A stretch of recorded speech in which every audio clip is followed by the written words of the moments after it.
With the 1 year mark creeping up since the time Rockstar dropped any content in Red Dead Online, we have to ask ourselves one question. Why is it that a multi-million-dollar company with dozens of AAA titles and a full development staff in multiple locations can't even add the simplest of content the community has been wanting? But the same community, consisting of players and enthusiasts, some with even no coding background whatsoever, have the ability and the drive to add such content. Today we're going to be looking at 5 of the simplest things that the community has been wanting that Rockstar refuses to create. And I'll tell you firsthand, it wouldn't be that hard. How do we know this? Because it's already been done.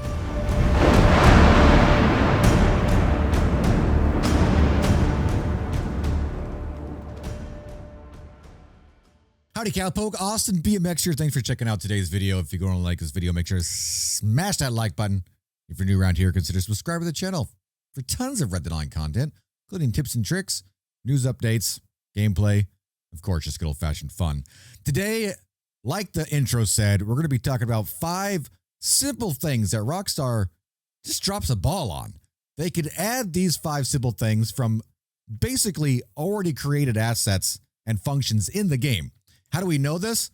Well, because many, including ourselves, have already done it on the RedM platform.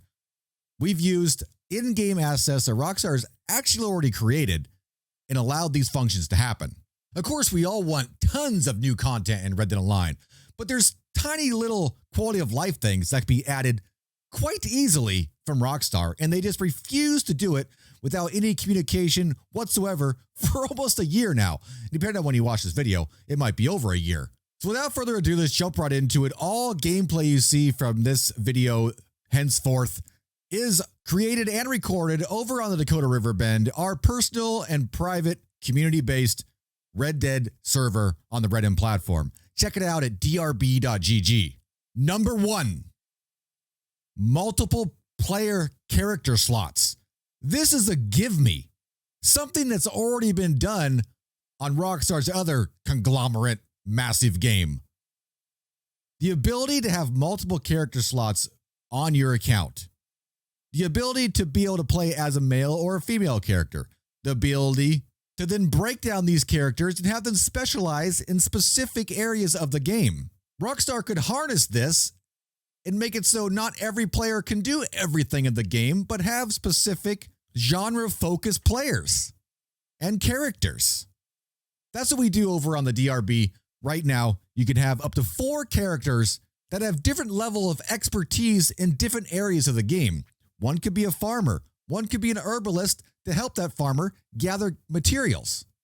One could be a miner. You could be a miner on one character, and another person could be a wagon delivery driver that actually works with that miner to deliver his goods. Over on Red Dead right now, it's very scatterbrained that you could be a level 30 bounty hunter, a level 20 trader, and then be a level 20 naturalist as well, even though you're killing animals for crips and get Harriet mad at you. So all of that's just confusing and an utter mess. Make sure to let us know down in the comments if you guys would enjoy at least 2 character slots or more in Red Dead Online. Number 2, pets. Pets in Red Dead Online, more focused on dogs, don't really have a purpose. Dogs were added to the game with the Frontier Pursuits and then a few other breeds thereafter, and everybody usually has one at their camp, and there's no real purpose for it. The dog actually in Red Dead Online does one thing and one thing only. Waits for the very rare chance that your camp gets raided by NPC raiders and then runs across the entire map to let you know. That's it. So much lost potential. Other than getting yelled at by crips and pooping all over camp, your dog doesn't do anything at all. It's really just a waste of $200 to $400. But on the DRB and other RedM servers as well, the dogs are an actual companion that help you in many ways. All of the things that we do in the DRB are functions already in the game. You can train your dog to do dozens and dozens of different tricks. Once trained up, you can take your dog hunting with you and it will actually fetch animals for you that you shoot, even from the water. And if need be in a fight, your dog will protect you. All of these functions built into our server are already in this game. Rockstar just needs to take the initiative to implement them. We're even working on the ability to play fetch with your dog. That's coming soon. Number 3. With the release of the Frontier Pursuits, where we got the Bounty Hunter role and the Trader role, we were all really excited because we were able to purchase, use, and have some kind of functionality with wagons. Be the Bounty Hunter wagon to haul our bounties around, or the hunting wagon to take out hunting. And even though there are some kinks with it, it was pretty great to be able to hold more animals. But that's it. Nothing else. There are dozens and dozens of different kind of wagons in the game, and they all have tints and liveries already built in the Red Dead Online. Harnessing that to give players something to buy and purchase and customize and create, that's all the community wants.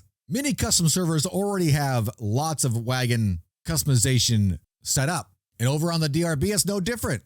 We have a complete wagon emporium with dozens and dozens of wagons, with dozens and dozens of prop sets you can put inside them for customization, tints to make the color different, custom touch just for your own. We even go one step further and have tons of wagon deliveries all over the map where you need a specific wagon to make more money with that. If you buy that wagon, customize it, and bring it to that specific delivery location, you get more money because you own the wagon you're using to do the delivery. And although there's not much other functionality into it, it's just something that we could spend our thousands and thousands of dollars on. Even if you make us pay gold for it, Rockstar, there would be tons of community members out there buying wagons. Number 4. One of my favorite things to do in Red Dead Online is Master Archer. Unfortunately, it is filled with people that just like to shoot you in the back and not actually have a competition. Other than that, there's the fishing free roam event as well, which is pretty fun every once in a while. You also have the posse-led events for bird shooting and fish catching as well. Rockstar should take that one step further and have community-driven leaderboards. And we have done that on the DRB. Currently, we have 2 community leaderboards for bird hunting and fishing. There are specific locations you can go to on the map and take part in a shooting event. That shooting event then holds your score and puts you into a leaderboard based on other players in the server. This allows players to take part in this when they want and if they want. Unlike the events in Red Dead Online that are specific times every single day. I haven't done a fishing contest because I believe it's at 2 a.m. my time. And speaking of fishing, we just added a community-driven leaderboard for fishing that holds all players' personal best inside the fish records book and allows players to try to be top fishermen in the server. It's been a lot of fun with everyone out there trying to beat their friend with the biggest fish. We plan to take this even bigger, and Rockstar could do the same. Recently, within the last year, I've seen Rockstar had a pretty large event over on GTA where the entire community worked together to heist the most money. Rockstar could do that over on Red Dead as well, with maybe trader deliveries or moonshine deliveries or collections sold, just something that the community can work together to reach one common goal. All of this already builds up the community that really is already here, just looking for ways to play together. Number 5. Number 5 is one of the simplest things that can enhance the community aspect of this game. In the DRB, we have lots of players coming in to check it out for the first time every day. We also have a lot of players that have been veteran players since the alpha launched. Those players have quite a lot of stuff from roaming around and knowledge on how to do things. In Red Dead Online, you're pretty much pitted against yourself to start with nothing and work your way up. In the DRB, you can help your fellow cowpoke. Yes, the simplest thing is to give players the ability to drop items for their friends or give the items to their friends or even give them money. This is a common functionality in many other games, and I'm astounded that it is not in Red Dead Online. I have so many things in my satchel, especially on PS4, that I've had in there for years and I've never used. A new player would love to have these items. Rockstar has even mentioned this in interviews before when they've talked about creating collections that posses need to work together to kind of come together with that final collection. Again, helping each other out to complete that. If I find a certain item and my friend finds another one and we both have each other's item to complete a collection, we should be able to swap, helping each other out to play the game and have fun. Of course, we could go on and on and on with things that we have added quite easily that Rockstar just refuses to add to help out the community. And if you agree with any of these 5 things or have something of your own that you would really like to see Rockstar add, or even for us to work on, definitely let us know down in the comments. And of course, if you have the ability to, I highly encourage you to check out the RedM platform and even the DRB server. Check out drb.gg for more information. Of course, if you like this video, make sure to smash that like button. If you're new around here, consider subscribing to the channel for a lot more RedM Client content, including tips and tricks, news updates, gameplay, and of course, just good old-fashioned fun. That's about all the time we have for today. Hope to see you on the prairie sometime. But until then, see you later.